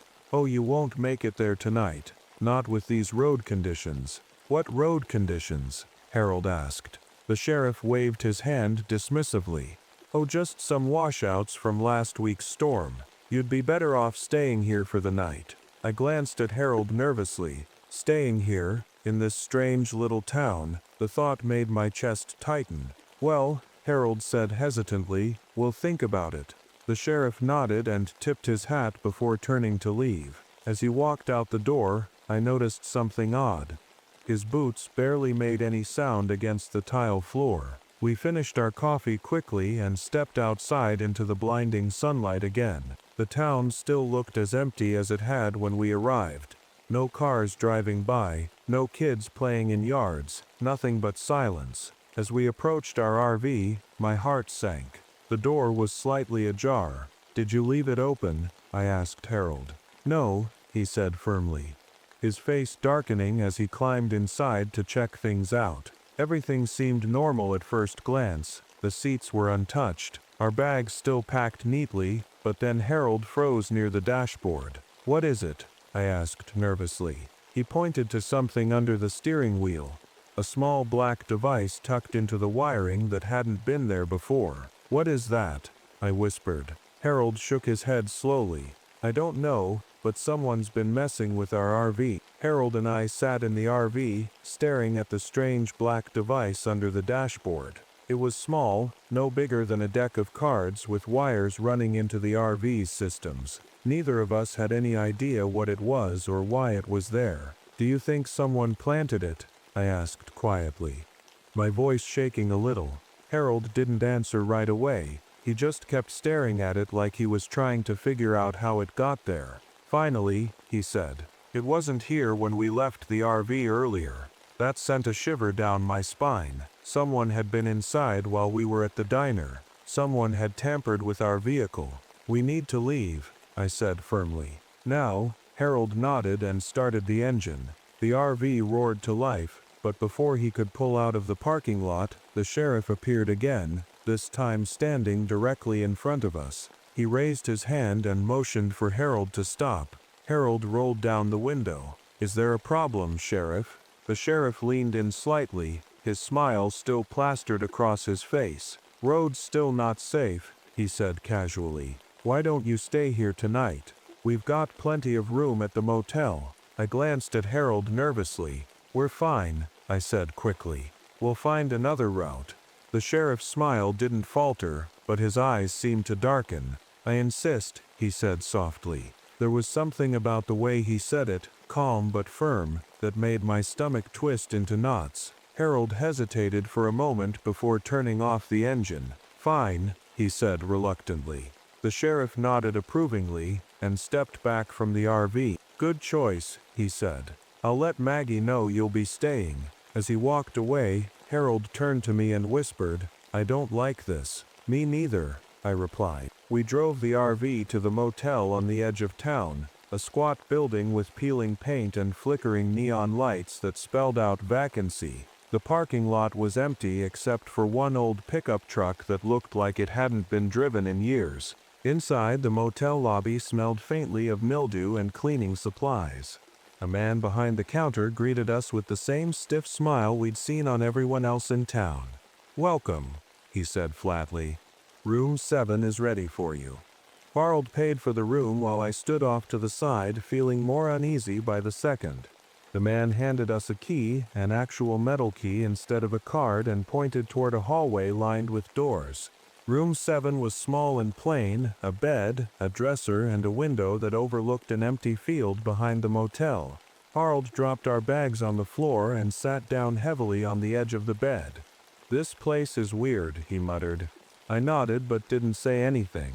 My mind kept going back to that black device under the dashboard. Who had put it there? And why? As night fell, things only got stranger. The radio in our room crackled to life without warning, playing an old country song that sounded distorted and warped. Harold tried turning it off, but no matter how many times he twisted the knob, it wouldn't stop playing. "That's it," he said finally, grabbing his jacket. "I'm going back to check on the RV." "I'm coming with you," I said quickly. We walked through the dark parking lot together, our footsteps echoing in the stillness. The RV looked untouched from the outside, but when we stepped inside, we found something chilling. All of our belongings had been moved around. My clothes were folded neatly on the bed instead of packed away in my suitcase. Harold's shaving kit was sitting on the kitchen counter instead of in its usual spot under the sink. "Someone's been in here again," I whispered. Harold nodded grimly and began checking every corner of the RV for signs of tampering. That's when we found him, the hitchhiker. He was crouched behind one of our seats, his face pale and his eyes wide with fear. "Don't scream," he whispered urgently as Harold reached for him. "Who are you?" Harold demanded. "My name's Daryl Jenkins," he said quickly. "I'm not here to hurt you, I'm trying to help." "Help us?" I asked skeptically. Daryl nodded and glanced nervously out the window as if expecting someone to appear at any moment. "You shouldn't have come here," he said quietly. "This town, it's not what it seems." "What do you mean?" Harold asked sharply. Daryl hesitated before answering. "Mercy Springs isn't real," he said finally. "It's part of a containment zone, a place set up by people who don't want anyone knowing what's really going on here." "What's going on here?" I asked breathlessly. Daryl looked at us both seriously before saying 4 words that sent chills down my spine. "You're being watched constantly." "What do you mean we're being watched?" Harold asked, his voice low but tense. He stepped closer to Daryl, who was still crouched behind the seat, his hands shaking slightly. Daryl glanced out the window again, his eyes darting nervously. "They're monitoring everything," he whispered. "The people in this town, they're not people." "Not really. What are you talking about?" I asked, my heart pounding. "What do you mean they're not people?" Daryl hesitated, like he was trying to decide how much to tell us. Finally he said, "They look human, but they're not. They're something else. Something that can mimic us perfectly. Our faces, our voices, even our memories." I felt a cold chill run down my spine. "That's impossible," I said. "I wish it was," Daryl replied grimly. "But I've seen it with my own eyes. They study you, watch you, until they know everything about you. Then they replace you." Harold shook his head. "This is crazy," he muttered. "You expect us to believe that?" "You don't have to believe me," Daryl said quickly. "But if you want to survive, you need to get out of here before it's too late." "Why are you here?" I asked suspiciously. "If this place is so dangerous, why haven't you left?" Daryl's face darkened. "Because I'm trying to stop them," he said quietly. Let's just say I used to work for the government. I've been tracking these things for years." Before we could ask him anything else, the lights in the RV flickered, and a strange humming sound filled the air. Daryl froze, his eyes wide with fear. "They know I'm here," he whispered. "What?" Harold asked. "They can sense when someone doesn't belong," Daryl said quickly. "We need to leave now." But before we could move, there was a loud knock on the RV door. My heart jumped into my throat as Harold and I exchanged a panicked glance. "Who is it?" Harold called out. "It's Sheriff Osborne," came the reply. His voice was calm but firm. "Just checking in on you folks." Daryl shook his head frantically and motioned for us to stay quiet. He pressed a finger to his lips and mouthed the words "Dot. Don't trust him." Harold hesitated for a moment before stepping toward the door. I grabbed his arm and whispered, "Don't open it. He'll know something's wrong if we don't." Harold whispered back. Reluctantly, Harold unlocked the door and opened it just a crack. The sheriff stood there in the dim light, his smile as wide as ever. "Everything all right in here?" he asked casually. "Yeah," Harold said quickly. "We were just about to turn in for the night." The sheriff nodded slowly, his eyes scanning the inside of the RV over Harold's shoulder. For a moment I thought he might see Daryl hiding behind the seat, but then he stepped back and tipped his hat. "Good night, then," he said simply before walking away. Harold closed the door and locked it again as Daryl let out a shaky breath. "That was close," he muttered. "What happens now?" I asked nervously. Daryl looked at me seriously. "Now we figure out who's still human and who isn't." The next morning, things only got stranger. Harold left early to fill up the RV at a small gas station on the edge of town while I stayed behind to pack up our things. When he came back an hour later, something about him seemed off. "Everything okay?" I asked as he climbed into the RV. "Yeah," he said quickly, avoiding my eyes. "Just took longer than I expected." I frowned but didn't press him on it, at least not right away. But as we drove out of town later that day, little things started to bother me. Harold seemed quieter than usual, distracted almost, and when I asked him about it, he just shrugged and said he was tired. But then there were other things that didn't make sense. At one point, I mentioned a funny story from our teaching days, a story Harold had told me dozens of times before, but instead of laughing or adding to it like he usually did, he just stared at me blankly like he didn't remember it at all. "Are you feeling okay?" I asked finally. "I'm fine," he said quickly. That's when I saw it, a strange residue in the shower drain that looked like snakeskin but thinner and almost translucent. My stomach turned as I reached down to touch it. It crumbled into dust at my fingertips. When Harold came back inside a few minutes later, I noticed something else for just a split second as he passed by the rearview mirror. There was no reflection. I didn't say anything to Harold about the mirror or the strange residue in the shower. I didn't know how to bring it up, or if I even wanted to. But deep down I couldn't shake the feeling that something was wrong. This wasn't the man I'd spent 30 years of my life with. He looked like Harold, sounded like him, but he wasn't acting like him. That night, as we drove through the desert trying to put Mercy Springs behind us, the RV suddenly jolted and came to a stop. Harold frowned and turned off the engine. "Looks like we've got a problem," he said calmly. I followed him outside into the cool night air. The stars above us were bright, but the darkness around us felt heavy, like it was pressing in from all sides. Harold crouched near the front of the RV, inspecting something under the hood. "Can you fix it?" I asked nervously. "Not here," he said simply. "We'll need to wait until morning." I glanced around uneasily. We were parked near what looked like an old mining site, rusted equipment scattered across the ground and a large wooden sign that read Mercy Mines in faded letters. There was a narrow path leading toward a dark entrance in the rock face. "What is this place?" I asked. Harold shrugged. "Probably abandoned." But as I stared at that dark entrance, something inside me told me it wasn't abandoned at all. "Let's check it out," Harold said suddenly, standing up and brushing off his hands. "What?" "No," I said quickly. "Why would we do that?" He smiled faintly, an odd smile that didn't feel like his usual warm grin. "Just curious," he said simply. Against my better judgment, I followed him down the path toward the mine entrance. The air grew colder as we approached, and I could hear faint echoes coming from deep inside, like whispers carried on the wind. Inside, we found a narrow tunnel lined with rusted rails and broken wooden beams.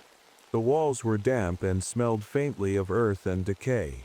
Harold moved ahead of me, his footsteps echoing softly in the silence. "Are you sure this is a good idea?" I whispered. He didn't answer, just kept walking deeper into the tunnel until we reached a metal door set into the rock wall. It looked completely out of place, modern and clean compared to everything else around it. "What is this?" I asked nervously. Harold didn't reply. He reached for the handle and pulled it open, revealing a brightly lit elevator inside. My heart skipped a beat as I stared at it. It was sleek and polished, with buttons labeled in neat rows. "This isn't right," I said firmly. "We need to go back." But Harold stepped inside without hesitation and motioned for me to follow. Reluctantly, I joined him, and he pressed one of the buttons marked Sublevel 1. The elevator hummed softly as it descended into darkness. When the doors opened again, we stepped into what looked like a government facility, bright fluorescent lights overhead, clean white walls, and rows of monitors displaying images of Mercy Springs from every angle. "What is this place?" I whispered. Before Harold could answer, a woman appeared from around the corner, a tall woman with short dark hair and glasses perched on her nose. She wore a lab coat and carried a clipboard in one hand. "Who are you?" she asked sharply, her eyes narrowing as she looked at us. "We're just passing through," Harold said quickly. The woman frowned but didn't press him further. Instead, she motioned for us to follow her down a hallway lined with glass windows. Behind each window were rooms filled with strange equipment, machines humming softly and screens displaying graphs and charts that made no sense to me. "My name is Dr. Vivian Morris," she said finally, as she led us into a small office filled with papers and files stacked neatly on every surface. "You shouldn't be here." "We didn't mean to come here," I said quickly. "Our RV broke down outside." Doctor. Morris sighed heavily and rubbed her temples like she was trying to figure out what to do with us. Finally, she pointed toward one of the monitors on her desk, a live feed showing Mercy Springs from above. "You see those people?" she asked. I nodded slowly as I watched them moving through town, walking in perfect synchronization down empty streets or standing motionless outside buildings. "They're not people, Doctor," Morris said bluntly. "They're skin shifters." "Skin shifters?" Harold repeated skeptically. "Doctor." Morris nodded grimly and pulled out a file filled with photographs, images of reptilian creatures shedding their skins to reveal human faces underneath. "They're part of an experiment gone wrong," she explained quietly. "The government created them decades ago after Roswell." My stomach turned as I stared at those photos. The creatures looked so human it was terrifying. "They mimic us perfectly," Dr. Morris continued. "But they're not human. They feed on fear and confusion." "How do we stop them?" Harold asked firmly. "Doctor." Morris hesitated before answering. "You don't." I stared at Dr. Morris, my heart pounding so loudly I could barely hear her words. "What do you mean we can't stop them?" I asked, my voice trembling. "They've evolved," she said quietly, almost like she was ashamed. "They're smarter than we ever expected. Stronger too. The government thought they could control them, but they were wrong." Harold stood beside me, his jaw tight. "If they're so dangerous, why are you still here?" Dr. Morris hesitated, then sighed. "Because someone has to keep an eye on them," she said. "Someone has to document what's happening here." She motioned toward the monitors on her desk. "They've been contained in Mercy Springs for years, but lately, they've been getting bolder." "Why us?" I asked. "Why did they target us?" Dr. Morris looked at me with a mix of pity and fear. "They target anyone who passes through," she said. "Travelers are easy prey. No one notices when they go missing." I felt sick to my stomach. All those people we'd heard about on the radio, the missing travelers, they hadn't just disappeared. They'd been replaced. "They're studying you, Doctor," Morris continued. "Learning everything about you so they can take your place." Her words hit me like a punch to the gut. Suddenly, everything started to make sense. The strange behavior of the townspeople, the black device in our RV, the way Harold had been acting since he came back from the gas station. I turned to look at him, my chest tightening as fear clawed its way up my throat. "Harold," I said softly, "where were you earlier?" "At the gas station."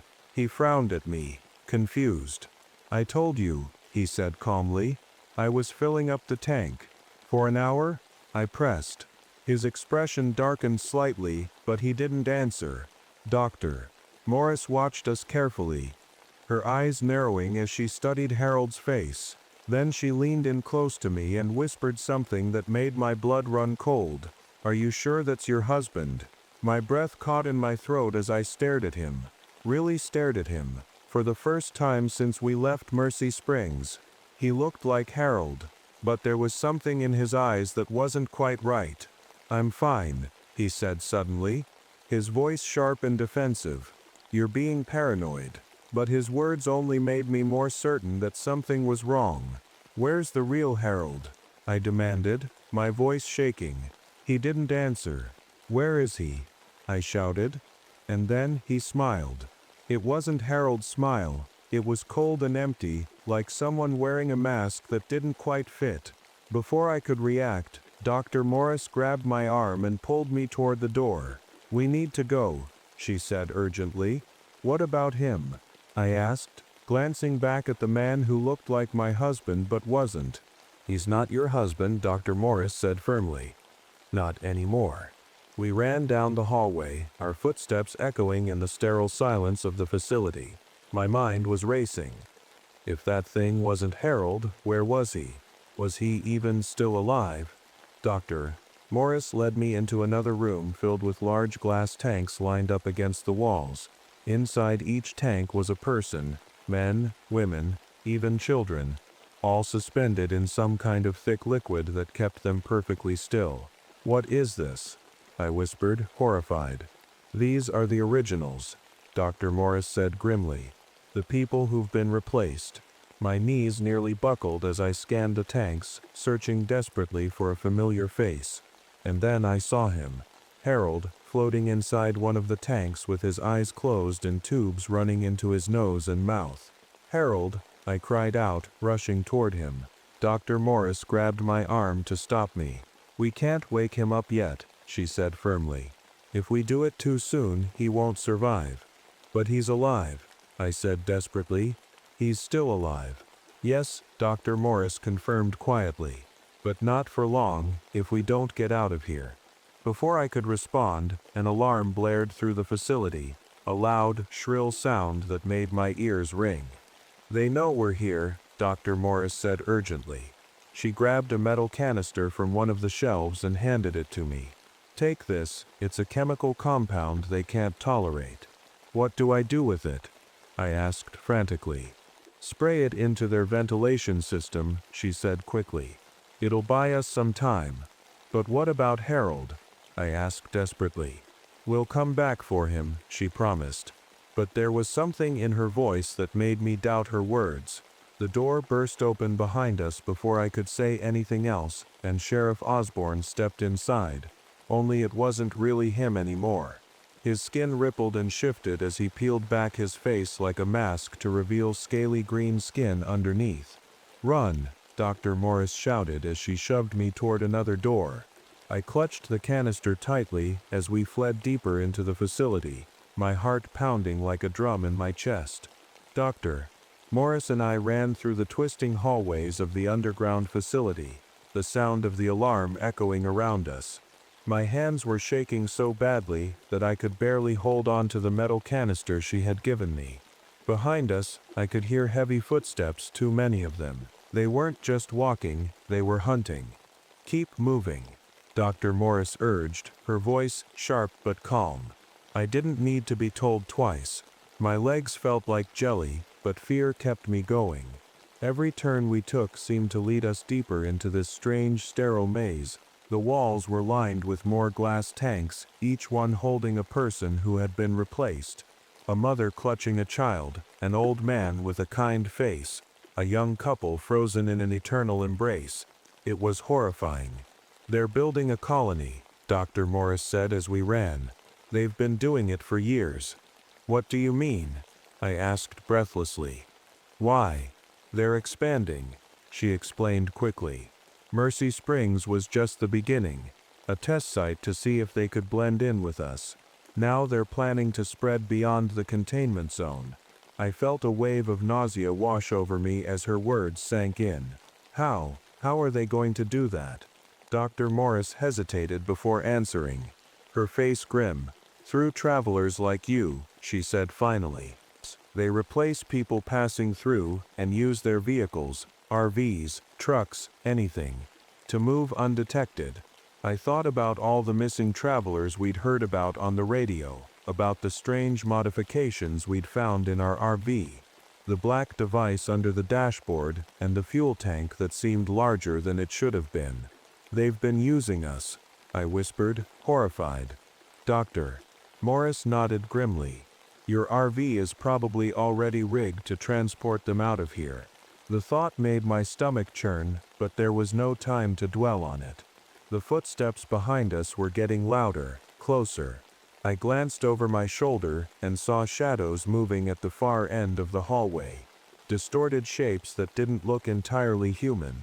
"We're almost there," Dr. Morris said as she led me into a large room filled with pipes and machinery humming softly in the background. "What is this place?" I asked. "The ventilation system," she replied quickly. She pointed to a series of ducts running along the ceiling. "That compound you're holding, it's toxic to them. If we release it into the air, it'll spread through the entire facility." I nodded and handed her the canister, my hands trembling as I did so. "Keep watch," she said as she climbed onto one of the machines and began unscrewing a panel on one of the ducts. I stood near the doorway, my heart pounding as I listened for any signs of movement. The shadows in the hallway were gone now, but I knew they were still out there, waiting for their chance to strike. "Hurry." I whispered urgently. I'm almost done, Dr. Morris replied without looking back, but before she could finish, a loud crash echoed through the room as one of the skin shifters burst through a side door. Its human disguise was gone. Now its scaly green skin glistened under the harsh fluorescent lights, and its eyes glowed with an unnatural yellow hue. Run, Dr. Morris shouted as she fumbled with the canister, but I couldn't move. I was frozen in place, staring at this creature that looked like something out of a nightmare. Margaret, Dr. Morris yelled again, snapping me out of my trance. I grabbed a metal pipe lying nearby and swung it at the creature as it lunged toward me. The impact barely fazed it. It let out an ear-piercing screech that made my ears ring and sent me stumbling backward. Dr. Morris finally managed to open the duct and release the compound into the air just as more skin shifters poured into the room from every direction. She turned to me with a look of determination on her face. "Go," she shouted. "Get your husband and get out of here." "What about you?" I cried. "I'll hold them off," she said firmly. Before I could argue, one of the creatures lunged at her and she swung her clipboard at it with surprising force. I didn't wait to see what happened next. I turned and ran as fast as I could down another hallway, my heart pounding like a drum in my chest.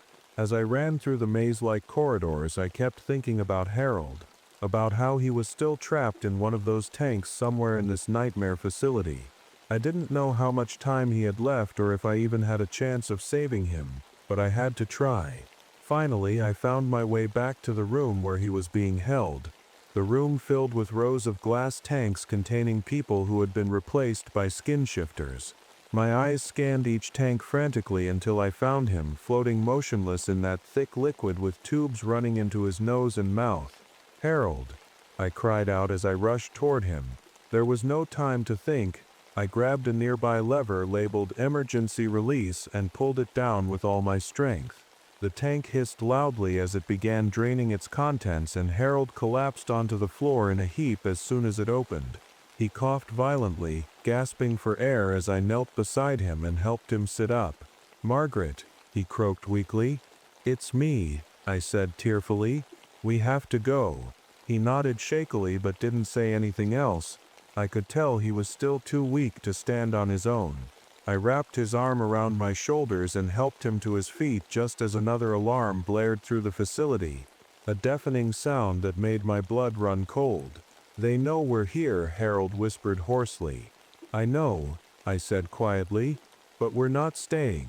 Harold leaned heavily on me as we stumbled through the hallways of the facility. Every step felt like a struggle. His legs were weak and his breathing was shallow. I kept telling myself to stay calm, but my heart was racing and my hands were shaking. The alarm blaring overhead didn't help. "We're almost there," I said, trying to sound confident even though I had no idea where we were going. "Just hold on." Harold nodded weakly but didn't say anything. His skin felt cold against mine, and I couldn't stop thinking about what Dr. Morris had said, that if we woke him up too soon he might not survive. But I didn't have a choice. I wasn't leaving him behind. The hallways seemed endless, twisting and turning like a maze designed to keep us trapped forever. Every time I thought we were close to the exit, another corner appeared, another door slammed shut behind us. And then there were the sounds, the screeches echoing in the distance, growing louder with every passing second. "They're coming," Harold whispered hoarsely. "I know," I said quietly, "but we're not stopping." Finally, we reached a staircase leading up to the surface. My legs burned as I helped Harold climb each step, his weight dragging me down with every movement. The air grew colder as we ascended, and I could see faint moonlight shining through a crack in the door at the top. "We're almost out," I said breathlessly. But as soon as we pushed open the door and stepped outside, my stomach dropped. The town wasn't empty anymore. Dozens of people, if you could call them that, stood in perfect rows along the streets of Mercy Springs, their faces blank and their movements eerily synchronized. As Harold and I stepped into the open, every single one of them turned to look at us at the same time. I froze in place, my heart pounding so loudly it felt like it might burst out of my chest. "They know," Harold whispered. "Run," I said firmly. We bolted toward the RV parked near the edge of town, Harold stumbling beside me as I practically dragged him forward. The skin shifters didn't chase us right away, they just stood there watching like they were waiting for something. But as soon as we reached the RV and climbed inside, they started moving, slowly at first, then faster and faster until they were sprinting toward us with terrifying speed. "Start it," Harold shouted weakly. I fumbled with the keys, my hands shaking so badly that it took me 3 tries to get them into the ignition. The engine roared to life just as the skin shifters reached the RV, their clawed hands slamming against the windows and doors. "Go," Harold yelled again. I slammed my foot on the gas pedal, and the RV lurched forward, throwing several of them off balance as we sped down the road. But they didn't stop. They kept chasing us, their movements unnaturally fast for something that looked human. "They're gaining on us," I shouted. Harold pointed toward a switch on the dashboard, a switch I hadn't noticed before. "Hit that," he said urgently. "What is it?" I asked. "Just do it," he replied. I flipped the switch without hesitation, and suddenly a loud hum filled the air as vents around the RV began spewing thick clouds of white vapor. The skin shifters let out ear-piercing screeches as they stumbled backward, clawing at their faces like they were in pain. "What is that?" I asked breathlessly. "Something they can't handle," Harold muttered weakly. "Dr. Morris must have rigged it." The vapor gave us just enough time to put some distance between us and them as we sped down an empty stretch of highway leading away from Mercy Springs. But even as their screams faded into silence behind us, I couldn't shake the feeling that this wasn't over, not by a long shot. As we drove through the night, Harold grew quieter and quieter until he finally slumped back in his seat with his eyes closed. Panic surged through me as I reached over to check his pulse. It was faint but still there. "Stay with me," I whispered desperately. "We're not done yet." The road stretched out endlessly in front of us, dark and empty except for our headlights cutting through the night. Every mile felt like an eternity as I kept glancing over my shoulder, expecting to see those creatures chasing after us again. But instead of relief when nothing appeared, all I felt was dread. The sun was just beginning to rise when I finally pulled the RV over on the side of a deserted road. My hands were gripping the steering wheel so tightly that my knuckles had turned white. I didn't even realize I was holding my breath until I exhaled, long and shaky. I glanced over at Harold. He was slumped in the passenger seat, his head resting against the window.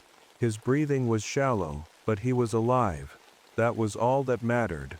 "We made it," I whispered, more to myself than to him. But even as I said the words, I didn't feel safe.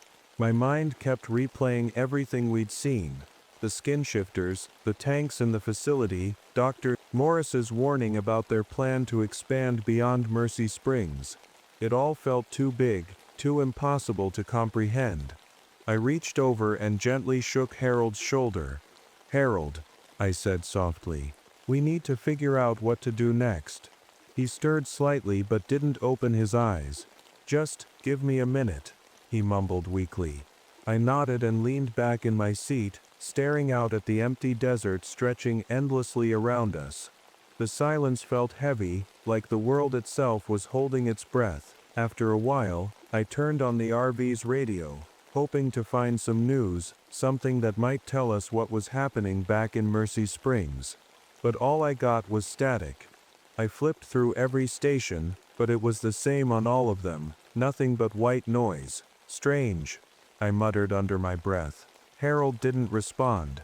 About an hour later, a convoy of black SUVs appeared on the horizon, kicking up clouds of dust as they sped toward us. My stomach twisted into knots as they pulled up alongside the RV and came to a stop. Men in dark suits stepped out of each vehicle, their faces expressionless as they approached us. One of them knocked on the RV door. "Oh!" "Mrs. Fulton?" he called out. I hesitated for a moment before opening the door just a crack. "Who are you?" I asked, nervously. "We're with the government," he said calmly. "We're here to help." I glanced back at Harold, who still hadn't moved from his seat. Something about this didn't feel right, but what choice did I have? We couldn't keep running forever. Reluctantly, I opened the door and stepped outside. The man in the suit smiled faintly and extended his hand. "You've been through quite an ordeal," he said sympathetically. "We've been monitoring Mercy Springs for years, keeping it contained, but it seems things got out of hand." "Out of hand," I repeated bitterly.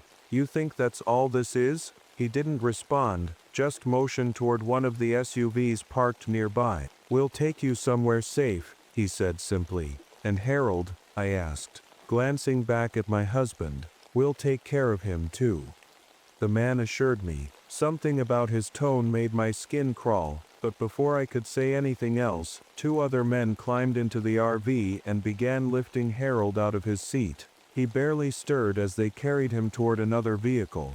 "Wait," I called out, panic rising in my chest. "Where are you taking him?" "Don't worry," the man in the suit said calmly. "He'll get the help he needs." But his words didn't comfort me. They only made me more suspicious. They drove us to a small compound surrounded by high fences and armed guards, a place that looked more like a prison than a safe haven. Inside, they gave me clean clothes and food, and told me to rest while they debriefed Harold in another room. Hours passed with no word about him. Every time I asked where he was or when I could see him, they gave me vague answers that only made me more anxious.